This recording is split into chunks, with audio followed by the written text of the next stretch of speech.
that was something I've never experienced and only made me want to get closer to Christ because of what you exemplified through that and do right by you. And so that's why it's hard for me, man, when somebody can just tell you, I fell out of love with you. They can just wake up one day and say, I no longer love you like I once did. Man, let me tell you something. They never. If I was a betting man, I'd tell you that. There's a thought that Imperial dropped. Simple answer, no, we can't treat God as we would our earthly friends, because thinking about it, we would have that belief that our friends aren't perfect. So as a result, if we treated God as an earthly friend, that would lead to us not being surprised if God fails us, which is not true. So with that thought already ingrained in our minds, that would also affect the amount of faith and trust we would place in God. Who said that? Imperial. Thank you for the answer. Mm-hmm. And I think it's right. I think it's profound, as a matter of fact. The question is can we be friends? We're to worship God, but can we have that kind of relationship with him because of what Jesus calls us in the text as friends? Can we be that? Not that we treat him that way, but can we be that friend? That's what Jesus calls us. Basically, if I'm understanding correctly, he's keeping it in the space of if we looked at God as we did our earthly friends, that Right. would be a misplacement of God. 100%. I agree, right? I agree with that statement. I want you to think about the essence of friendship, though, because what's distorted in the relationships that we carry. What did he say? There you go.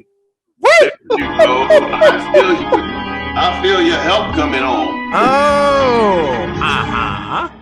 The distortion of relationships, man, it's due to, obviously the quickest place we would point that to is the fallen world. So when I think of David and Jonathan, when we first get introduced to that friendship, this first thing scripture lets us know, it says that they loved each other as their own souls. That's a pure form of love in friendship. Yep. That like to love somebody's soul. That is a whole nother level of intimacy that I think is really a great foundational space for friendship in and of its essence. I want you to think of that. And then when I think of, again, Song of Solomon or Song of Songs, I mean, again, this is a whole book that's a husband and a wife, or a future husband and wife in this case, are adoring one another.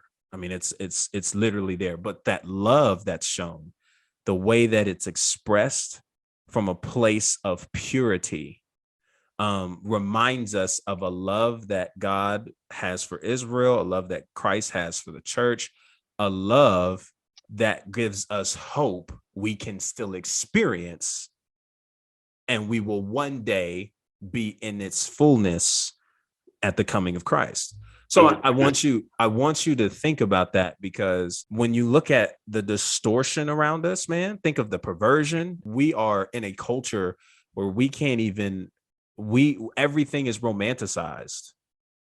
Like everything is sexualized and romanticized. So a girl can't even treat a guy like a legitimate brother in Christ, and a guy can't even treat a girl like a legitimate, like a sister in Christ. It's like we have become so perverted that guys and girls just can't be friends. Just can't be. We just can't be friends and have a friendship of some basis, because something's gotta be going on. And when she's going off on a relationship, you got a relationship, they all got to get cut off because we're too insecure about ourselves. Man, don't get me started. What I'm getting at, man, is that there is a level of intimacy and friendship and love that can be had and reached through Christ, obviously stemming from him, that gives a pure form that wants you, even when something happens that wasn't supposed to, makes you want to learn and love more like Christ. Yeah. Like that pure form of love makes you want to do better. Like if there's anybody that you could look to where you're like, bro, I know I messed up here, but the grace that you just showed me the love that you just showed me when I knew I was going to get nothing but the opposite, that was something I've never experienced and only made me want to get closer to Christ because of what you exemplified through that and do right by you. Like really, real talk. So it's the distortion, man, that I think that creates that separation of us realizing that a friendship can be had. Love, man. Oh, man, there's so many thoughts. Love is the longing of the human heart to have connection and relationship with one another. This love, man, comes from the Father. This love that we're able to experience with one another in friendship, in relationship, platonic, romantic. Not everything is romanticized, but whatever level of love we can experience that is in truth is evidence of a creator, is evidence of him. And so I look at that and all I can say is, wow, what a transformation, what an availability. And so that's why it's hard for me, man, when somebody can just tell you that I fell out of love with you. They can just wake up one day and say, I no longer love you like I once did. Man, let me tell you something. They never, if I was a betting man, I'd tell you that they never really had their love hanging in the hands of the eternal Father. For them to wake up and tell you that, they never did. I'm going to agree with you. I'm going to agree with you on that. Never did. Because I look at 1 Corinthians 13. This is a self-checking kind of love. This love, man, reaches deeper than what somebody fails to do or continues to do. Like this love is just, it's a culmination of so much that starts with my willingness to be intimate with Christ. It starts there. That's where everything else flows.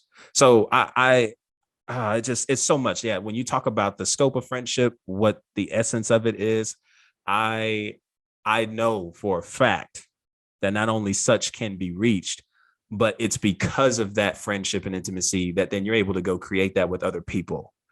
That's why people can look at you and say you're different and you move different. And they can't understand why you don't rush to anger when they purposely do stupid stuff to just get a reaction out of you. They just, they're angry because, bro, that didn't work. Like I tried to get you away. I tried to shoo you away. It wasn't even that I wanted to. I just tried it though, because it was better. Woo! Let me stop, bro. But great. Oh my God. But great.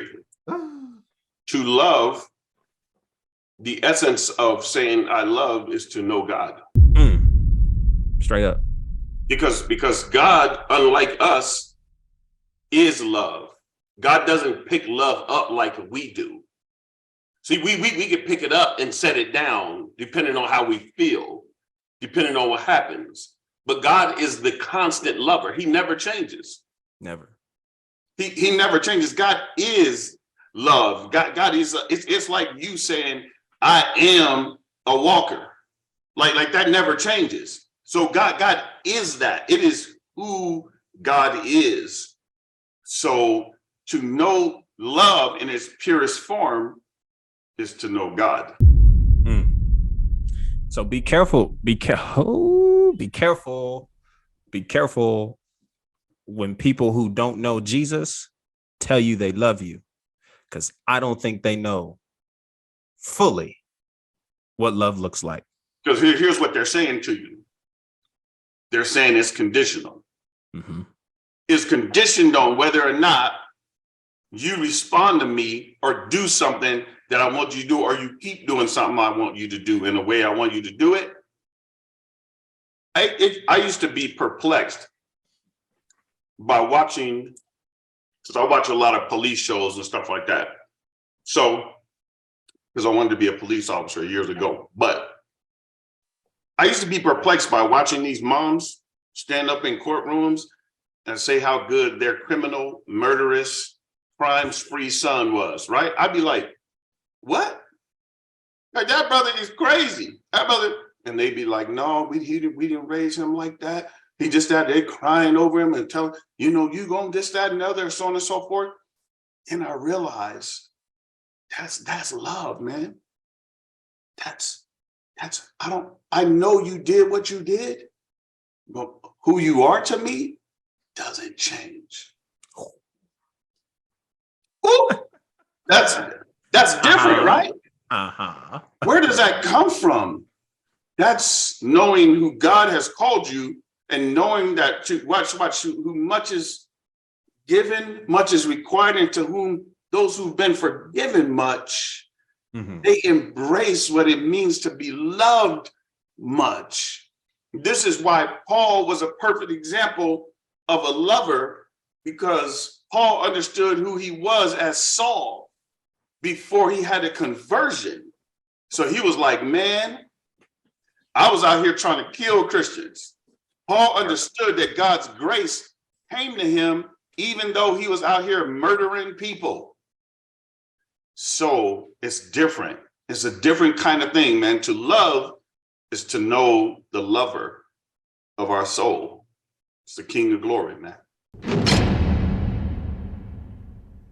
Hey, listen, if you stuck to the end of this from the bottom of my heart, thank you so much. If you want to hear more of these kinds of conversations in this format, please check the description below. There you will find a link to sign up for a Maverick membership. This is where the Truth Project sessions go down every Thursday night, 7 p.m. Central Time, where you can be a part of conversations just like the one I shared in this video. Your worldview is welcome, no matter what worldview you come from, and we're all there pursuing one goal: truth. Check the link in the description, sign up, 3 days for free. After that, it's $9.99 a month, but you'll get your money's worth and then some. I'll see you over there, and until next time, be easy and be breezy, my friend.